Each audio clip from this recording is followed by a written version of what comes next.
फार म्हणजे भराव्यापर्यंत पाणी आलेलं आहे. त्यांनी सांडावा कमी केलाय, परंतु तिथं कडक लागलेलं आहे. तिथं जर ब्लास्टिंग केलं तर आणखीन काहीतरी धोका निर्माण होईल. त्याच्यावर बारकी बारकी झुडपं आलेली आहे, तर ती काढून आपल्याला तिथं मुरुम टाकायचं. आता इकडच्या बाजूला पाऊस थांबलेला असल्यामुळे काळवटीमध्ये सगळ्यात चिखल आहे. जिथं पाणी म्हणजे उतार आहे तिथं पाणी आहे, परंतु काही ठिकाणी आपल्याला मुरुम काढता येईल तर तेवढं आपण काम करून घेऊ लगेच. नाहीतर 27-28चा जर पाऊस आला आणि त्याच्यात जर काही दगाफटका झाला तर ते आपल्याला परवडणार नाही, कारण तो तलाव गावाच्या वरच्या बाजूला आहे. तिथं काही धोका निर्माण झाला तर गावाला धोका होतोय. आजच्याच करून आणि ते आजच्या आजच करायचं. आणि जे मोकळं दिसतंय ना दादा, तिथं आता जाऊ शकत नाही अशी परिस्थिती झालेली आहे पावसामुळे. माझी विनंती आहे शेतकरी वर्गाला, हे आता आपण डोळ्यांनीच बघतोय. इथं जरा पंचनामे करण्याच्या करता थोडस वापसा आला पाहिजे. चिखलात जाऊन तिथं काही पंचनामे करता येणार नाही. तरी देखील आम्ही ड्रोननी किंवा साधारण बाबा कुठला एरिया जास्त गेलाय ते बघून करू. आमचा काल निर्णय झालेला आहे की तातडीनं पंचनामे करायचे. तुम्ही त्या बातम्या वाचल्या की तुम्ही म्हणाल तातडीनं करायचे म्हणाल, अजून कुणी येतच नाही. आधी पहिल्यांदा आता जसं गावकऱ्यांनी सांगितलेलं आहे की बाबा दादा हे तलाव फुटेल, त्या तलावाला जरा धोका निर्माण झालेला आहे, तो पहिल्यांदा दुरुस्त करा. अशा गोष्टी आपण पहिल्या करण्याचा प्रयत्न करू. जिथं कुठं अजून एखादं JCB पोकलँड लावून पाणी काढून द्यायचंय त्याला आपण प्राधान्य देऊ. आणि मग ते तुमच्या ग्रामपंचायतीचं झालंय त्याचा पंचनामा करू. त्याला कशातनं नंतर ग्राम सचिवालयाला पैसे द्यायचे ते त्या ठिकाणी देऊ, त्याची नका काळजी करू. परंतु पुढच्या वेळेस काही ओढ्याला खेटून काही ग्राम सचिवालय बांधू नका, पण जरा वरच्या बाजूला बांधा. कारण आपल्याला एवढा मोठा पाऊस कधीच आपल्या बापदादांनी बऱ्याच वर्षात बघितलेला नव्हता. त्याच्यामुळे आता हे जी काळजी घेऊन थोडस उंचावर, थोडस मुरुम लवकर असेल अशा ठिकाणी, पाया चांगला असेल अशा ठिकाणी जाऊ. कारण अजूनही हवामान खातं असं सांगतंय की 27-28ला पण पावसाचं मोठ्या प्रमाणावर शक्यता आहे. कुठल्या भागामध्ये पडेल ते सांगता येत नाही. आता ह्याच्यातनं आपण शिकलं पाहिजे, काळजी घेतली पाहिजे. त्याच्या पलीकडे पण कांदाच आहे म्हणताय का? आणि त्याच्या पलीकडे ऊस तर बरा दिसतोय तिकडे. मकाच्या पलीकडे ऊस आहे. मकाच्या पलीकडे ऊस आहे. मका पण उभीच दिसते. पाणी साठलं वापसायला बरं येईल ना. पाणी साठलंय मान्य, पण ऊसाला इतका नाही. जे अगदी नदीकाठच्या वगैरे असतील, ओढ्याच्या अगदी जवळच्या असतील, तिथं मात्र झोपलेत काही ठिकाणी, किंवा जमिनी खरडून गेल्यात, माती खरडून गेली तिथं. तशी अवस्था सीना नदीच्या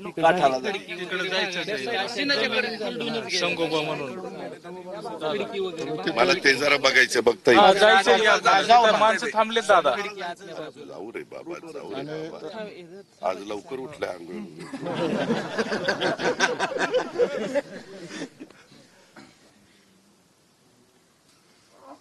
ठीक आहे, अजून कोणाला काही सांगायचंय? दादा पण काय म्हणलं, कांद्याची परिस्थिती, कांदा गेलेलाच आहे, पण तिथं 65 मिलीमीटर पाऊस झाला, 40. तू ते डोक्यातनं काढून टाक.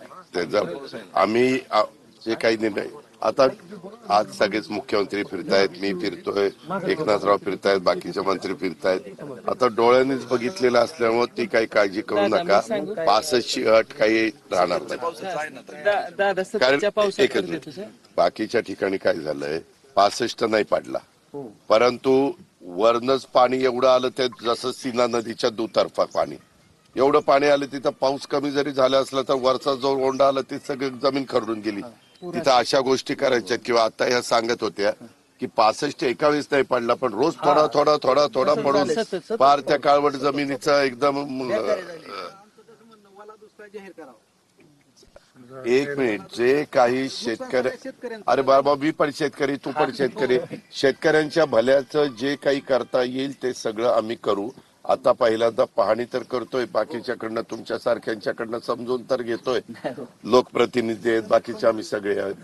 गावात पाणी फिरतंय पुलाची उंची खूप कमी आहे. खरं तर माळावरून पाणी आमच्या गावात आता जवळजवळ 50% तुला पटणार नाही थोडस आपण पण अनेक वर्षामध्ये जरा ओढ्याची जी काही हे होती रुंदी ती कमी करत करत जिथं आपलं बागायती क्षेत्र होतं तिथं आपण ओढा जरा कमी कमी करत गेलो. त्याचाही फटका बसलेला आहे. आता ते जुनं काढून चालणार नाही. आता ह्याच्यातनं शहाणपण आपण शिकलं पाहिजे. आपण करूया. ठीक आहे थांबे बाबा बघू दे ना, लगेच कुठे शिकलं पाहिजे.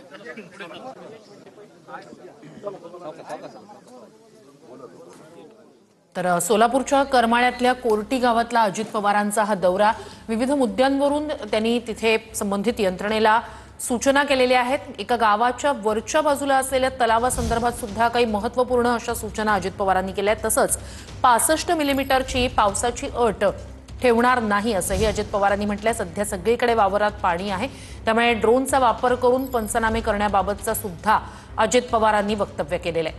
सोलापूरच्या करमाळ्यात कोर्टी गावातल्या सध्या अजित पवारांचा हा दौरा सुरू आहे. त्यांनी संपूर्ण परिस्थितीची, कांदा पिकाचं कसं नुकसान झालेलं आहे, इथे परिसरात कोणकोणती पिकं घेण्यात आलेली आहेत ज्याचं नुकसान झालेलं आहे, त्या सगळ्याचा आढावा संबंधित उपस्थित अधिकाऱ्यांकडून त्यांनी घेतलाय. तसंच सरकार तुमच्या पाठीशी. सख्खी भाऊज आहे का आणि तुझी बायको तुझं लग्न झालंय का? मग ही मोठा भाऊ आहे का धाकटा भाऊ आहे? भाऊ होता बारका भाऊ. हा काय धंदा करायचा? हमालीत होता. हमालीमध्ये. पीआय दळवी साहेबांकडे तपास आहे. मला त्यांनी वारंवार फोन केला. ह्यांना इतर ह्यांना पण दम दिला. तुझं काय म्हणणं काय? काही लिहून वगैरे चिठ्ठी त्यांनी वगैरे फक्त पैसे जिरवलं साहेब. तुला तुझी अपेक्षा काय मला सांग? माझ्या अपेक्षा तुम्हाला दाखवतो साहेब. आणि हो काही हा जी कॉल झाला का सांग की काय 3 एप्रिलला जे कॉल झालाय का? अपेक्षा काय काही कुणावर आरोप आहे का? हो का 3 एप्रिलला त्यांनी हा एकच कॉल केलाय साहेब. कुणी युवराज बाबा कुणाला केला? ते जे सफर जे म्हणजे हीच व्यक्ती ती लेडीज होती. हा लेडीज होती. ते आणि साहेब म्हणजे एक मिनिट थांब. ह्याचं लग्न झालेलं होतं परंतु भावाचं दुसऱ्या स्त्रीवर प्रेम हो होतं हो आणि मग ते प्रेम होतं म्हणून घरात भांडणं व्हायची. नाही भांडणं नव्हती होत. त्यांनी डायरेक्ट मंडळीत मारून टाकले ते. त्यांनी वाटपाणी केली आणि त्यांनी अच्छा नंतर ते ज्याच्यावर प्रेम होतं तिच्याबरोबर ह्याला राहायचं होतं म्हणून बायकोला मारून टाकलं. बरोबर आहे. आणि स्वतः काय केलं? नाही काय केलं? गळफास. मग आता तुझं म्हणणं काय आहे? यांनी कारवाई केली नाही साहेब त्या समोरच्या व्यक्तींवर. कुणावर? हे जे नंबर आहे ना 3 एप्रिलला अरे वेड्या कुणावर?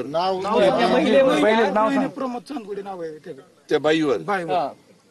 पण बाईवर कशा करता हे करायचंय? मग त्यांचा कॉल झाला ती इंस्टाग्रामला ती बाई वारंवार त्रास देत होती. मारून टाक तुझ्या पहिल्यापासून बायकोला. त्रास आमचं देत घरच होते संपलं त्याच्यात. त्यांच्या घरात कधी चालूच होता.